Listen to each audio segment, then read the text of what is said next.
Hello students, today we will learn about the chapter 2 of economics of class 9 NCERT. Name of the chapter is People as Resource. I have divided this chapter into two parts, part 1 and part 2. Let's start this chapter. People as Resource. It means the chapter People as Resource is an effort to explain population as a property. People as resource means people as an asset for the economic rather than a liability. What is meaning of asset here? Asset means property or which gives us future benefit.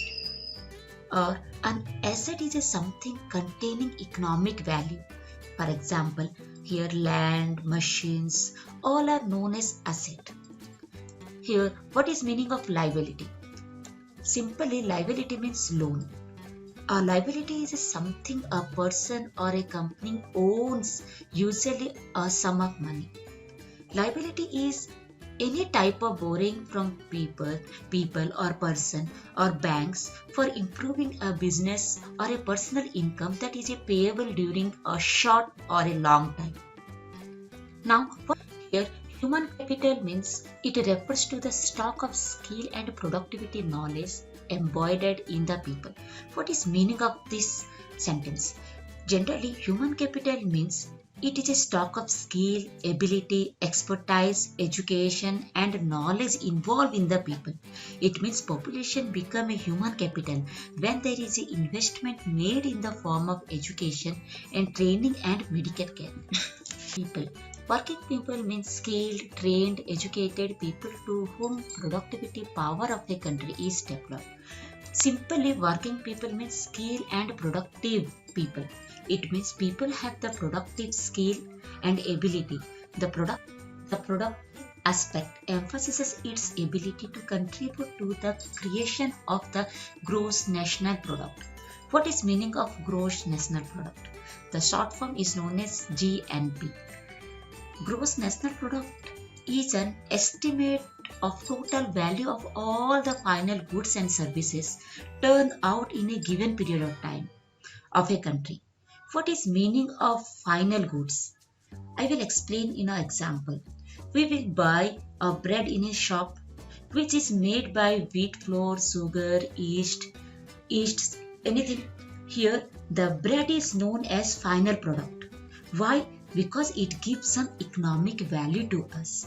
So bread is known as final goods. Now human capital. Okay. Here I already told you that people as a resources. It means what? In this sentence, when human capital increase, production of a country increase. When production of a country increase, GNP of a country increase. This is the positive side of a large population. Population is a negative effect on the country. For example, here human capital, when the human capital is decreased, production of a country is also decreased, GNP of a country is also decreased, which cause the negative side of a large population. Next, educated and healthy human, we call it human capital formation. What is meaning of human capital formation? Human capital formation means it implies the development of ability and skill among the population of the country. That is known as capital formation. Here, human capital formation adds to the productivity power of the country, just like a physical capital formation. It means what? What is meaning of physical capital formation? Physical capital formation refers to all those inputs which are required for the further production, like plant, machinery, factory, building, raw material, that all are known as physical capital formation.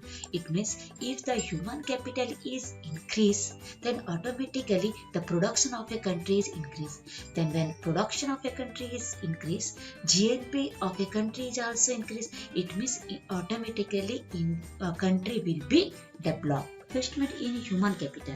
It means the two major sources of human capital are investment in education and investment in health. What is meaning of investment in education and investment in health? It means if people will become trained and healthy, then their income will be high.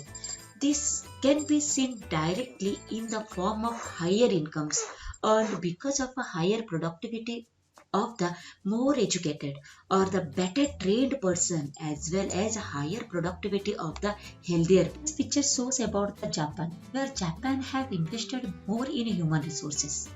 This diagram about the Japan.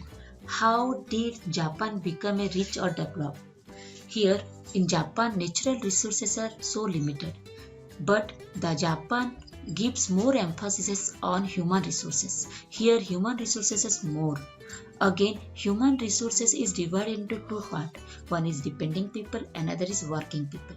Depending people comes under the age group of below 15 years to above 65 years old, and working people comes above 15 years to 65 years old. It means here DP, it means depending people are totally depend upon the working people. Here Japan gives more emphasis on working people. It means HR is increase. HR means human resources. When human resources increase, productivity power or production of a country is increase. When production increase, GNP of a country increase. When GNP increase, economic growth also increase. When economic growth is increased, then automatically investment more in human resources. It means it creates a virtuous cycle of a human development. Green revolution. What is meaning of green revolution? The green revolution is a set of resource technology which is occurring between the 1950 and the late 1960 that increase agricultural production worldwide.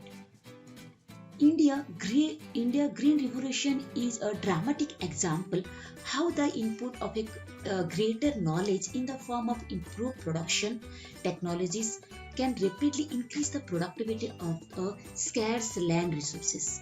Now, what is meaning of IT revolution? Simply, IT revolution means information and technology development. It means computer knowledge. Information revolution was really important because it made information way easier to obtain and it made people way more knowledgeable. Our India gives more emphasis on IT sector. It is human capital. It means by training, one person be a doctor, teacher, engineer and tailor. इतना ही Human resources can make a use of land and capital, but the land and capital cannot become a useful on its own. What is meaning of this one? Here, human beings human beings are intelligent and more knowledgeable. They know how to use land and money, and we will get more profit. Here, human use land and capital, but land and capital cannot become useful on its own. Now, education adds to quality of labor. It means if a person be educated and trained, he know how to use his knowledge, he gain more and more profit. In this picture, there were two friends named Vilas and Sakal. Both are living in the same village named Simapur. Sakal was 12 years old and Vilas was 11 years old. Here, Sakal was educated and good, healthy and physically strong. But on the other hand, Vilas was uneducated and unhealthy. Here, Sakal no need to visit the doctor, but Vilas need to visit the doctor because he is suffering from arthritis. Now, the Sakal was educated, so he found a job in a private firm. And education makes a quality of labor. It means what? Productive and growth of economic is increased. But on the other hand, Vilas was uneducated and unskilled labor, which decrease the total productivity and economic growth. From this above story, we conclude that child with investment can lead to higher earning and greater contribution to the society. But on the other hand, uneducated and unskilled people creates poverty in the country. Child with investment can lead to higher earning and greater contribution to society. It means a child with investments made on her education and health can yield a high return in future in the form of higher earns and greater contribution to the society. And next, Uneducated people create a vicious cycle of disadvantaged state. What is meaning of vicious cycle? Vicious cycle means negative effect on the country. It means here economic growth decrease. It means poverty will be increased.